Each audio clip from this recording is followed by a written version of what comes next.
If the Democrats decide to listen to corporatists like Joe Manchin and Kyrsten Sinema, it would end up costing the U.S. economy 2 million jobs per year over the next 10 years. That is the analysis by the Economic Policy Institute released late last week, where they looked at Manchin's proposal, which is $1.5 trillion instead of $3.5 trillion. And they were able to determine that the original $3.5 trillion plan would in fact create 4 million jobs per year over 10 years, a grand total of 40 million jobs if we invested all of this money back into the United States, which is what it is. But Manchin only wants to do $1.5 trillion. That's his compromise. That's his limit, as if he has to pay for it himself, which drives me insane. So the EPI, Economic Policy Institute, looks at it and says, okay, so what would happen if we did the $1.5 trillion one? Well, you only get 2 million jobs per year for 10 years. You still get 2 million new jobs per year, which, hey, sure, not bad. But 2 million, as I'm sure you quick math experts out there have already figured out, is only half of 4 million. And by the way, Kyrsten Sinema is also on board with Manchin's plan here. So their plan would cost 2 million jobs per year. And their own states would suffer tremendously. In Manchin's West Virginia, that would mean almost 10,000 fewer jobs created per year.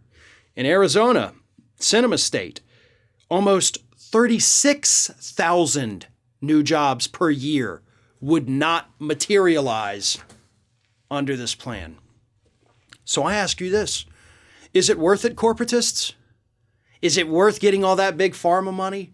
Is it worth getting all that dirty energy money, Joe Manchin? Is it worth preventing good-paying jobs from making it to your state? The way this $3.5 trillion piece of legislation, the Build Back Better Act, breaks down is it literally allocates funds for every single county here in the United States. There isn't a single county that wouldn't get a benefit from this directly from the legislation. Every one of them. Everyone. But Manchin, Sinema, and a couple other corporatists, they're not moderates, they're not centrists, they're damn corporatists. They're out there saying, nope, we're not going to do it. We know that this would create millions of jobs per year. We know that it's going to starve our own states of jobs if we oppose it. But by God, we're going to oppose it because the money to oppose it is far too great. I'd say vote them out, but Sinema's got until 2024. Manchin has until 2026. We are stuck with these individuals for years to come. Hopefully next time they're up for re-election, we can get them out of there. But we've tried that before with at least Manchin.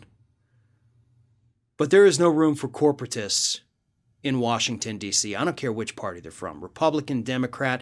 They're all a danger. They're a danger to our economy. They're a danger to our environment. They're a danger to our own health, safety, and welfare. And this report from EPI from last week is just further proof of that.